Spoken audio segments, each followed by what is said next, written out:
Hi there, friends and adventurers. Heather here from Heather's Hikes and Adventures. And instead of a hike or adventure today, I'm going to be talking about reading. I figured this was the perfect opportunity because I've been at a campsite with relatively no service. So I haven't been able to do all of the scrolling or the YouTubing or the Netflixing that I typically have fallen into the habit of to wind down instead of reading and journaling and coloring and the things that I intend to do. So I've been reading a lot, and I figured this would be a great opportunity to discuss my suggested reading list for you fellow travelers and adventurers.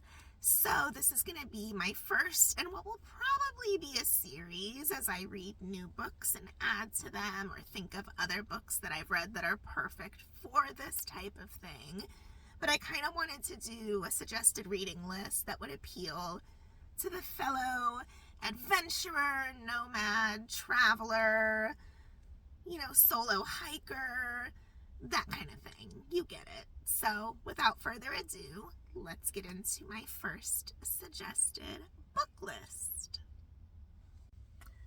All right, now that I have a hot, fresh, steaming cup of coffee, I'm ready to talk books. So let's get into the first pick.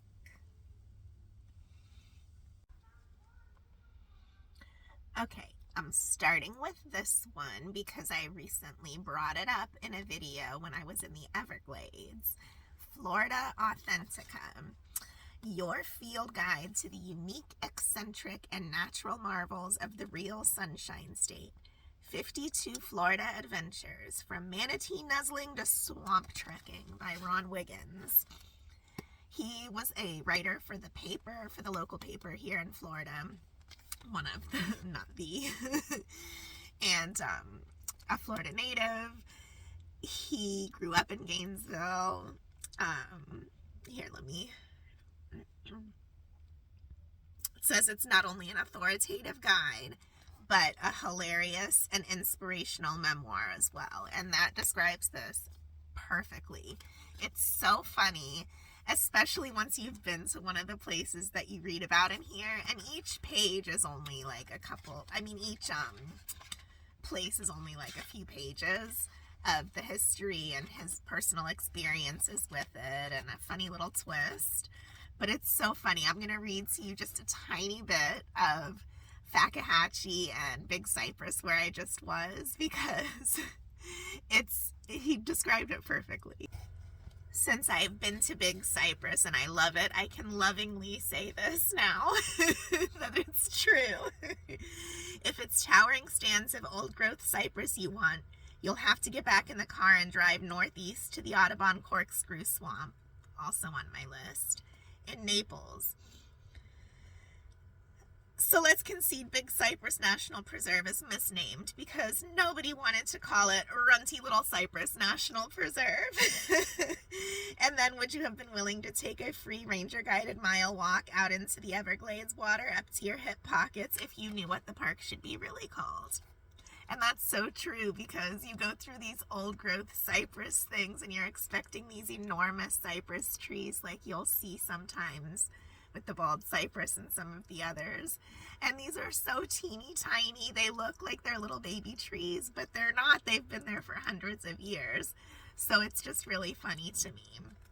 But I just wanted to tell you that. So I thought that was funny now after having visited. I'm not going to take this long on each of the other books. I just wanted to read you a little clip there since I had just been. I know the lighting keeps changing, so you'll just have to bear with me. It's early morning and the sun is coming up. So, second book, The Wild Mealworm. I love this book. I have read it multiple times. I read it again when I went out west this past April to get me all amped. It's just 22 of John Muir's greatest adventures. It's a collection of his essays or retellings of his adventures. And it's just 22 of them. It's not one of his main books or anything. It's just a collection of short essays, so you can easily read a few at a time. You don't have to, it's not like you have to sit down and really get engrossed in a book. If you want something just kind of light to read for a little bit, this is perfect. I love John Muir. He's one of my favorite people. He is so inspiring to me. I love his perspective on the world, the natural world, the way he describes it, just the way he sees everything. So, highly recommend this, especially as an introduction to John Muir if you have not read any of his stuff, because you will fall in love with him once you do. All right, on to number 3. Okay. I'm back and I'm in another location. Well, actually, I'm in the same spot. You're in another location for lighting purposes. Number 3. This one I actually should have put as number 1 because, honestly, every single person should read this book. Especially every single female in the world, in my opinion, should read this book. But especially if you spend time solo, which we all do, whether we're going to the store, the bank, getting groceries, going for a walk. We all spend time solo at some point. And this is just really about learning how to filter out what's irrational fear, what's instinct, the purpose of true fear versus basically telling you to listen to your inner voice, trust your gut, and all of those things that we suppress a lot of times and tell ourselves, it's no big deal, and kind of talk ourselves out of our initial response to something.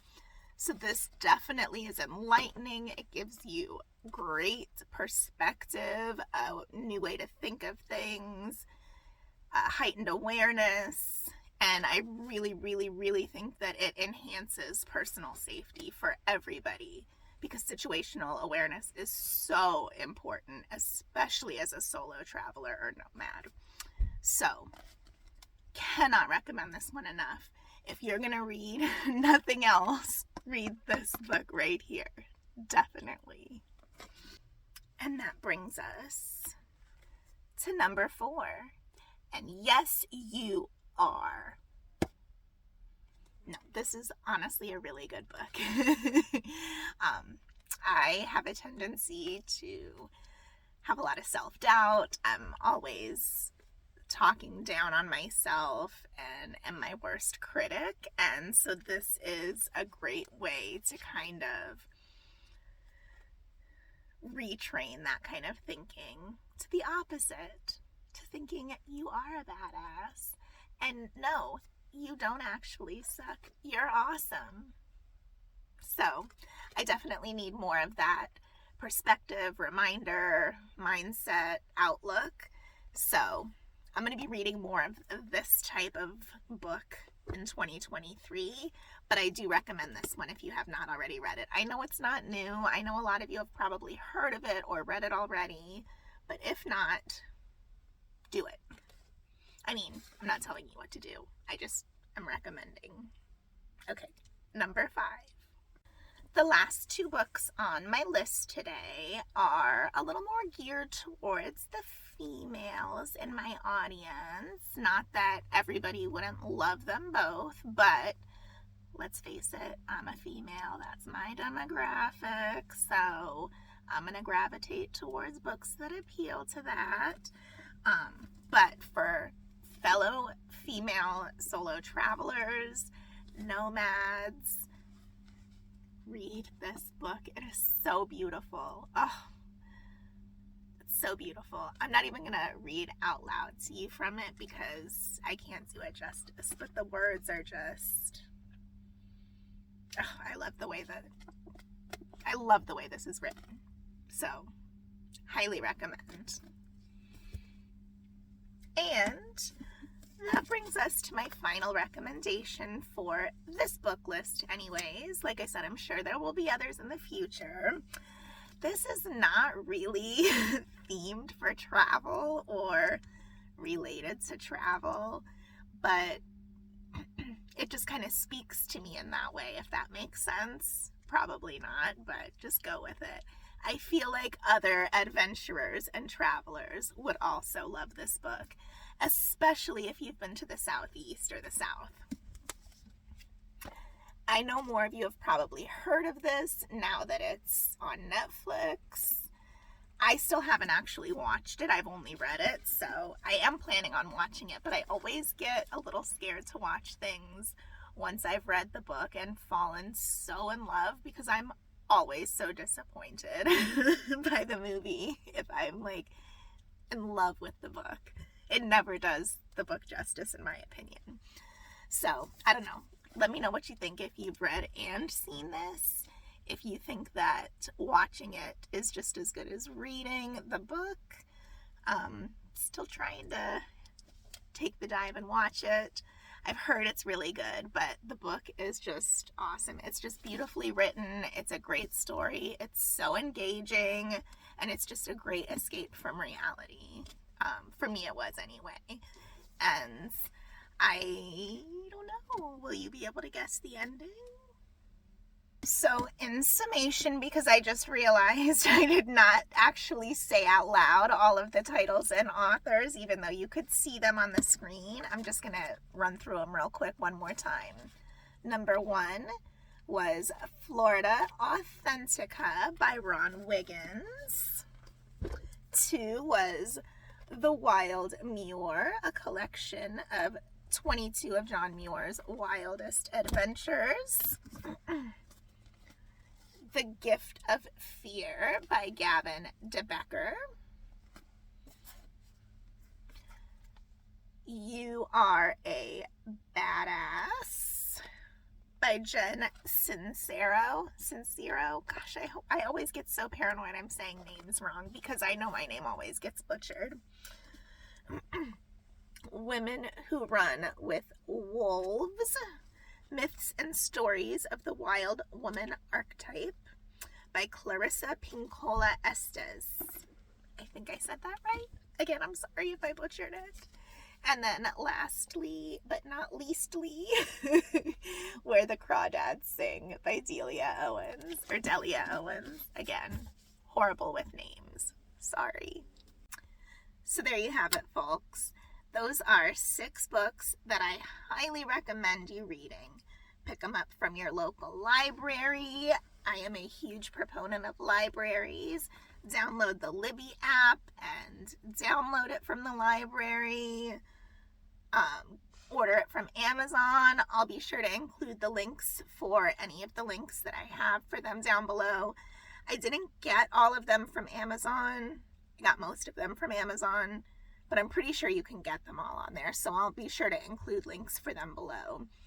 But if there's any books you would recommend, please list them below. I love getting new book recommendations, and I would love to know what you would recommend to a fellow adventurous spirit or traveler, or just, lover of nature, good books, good writing, anything. Let me know down below what you would recommend, or if there's any books that you would like me to review in the future. But I will be sure to let you know if there's any that I come across that I think you cannot miss out on. And until then, I will be seeing you very soon for another hike and or adventure. Thanks so much for watching, and I will see you soon. Bye.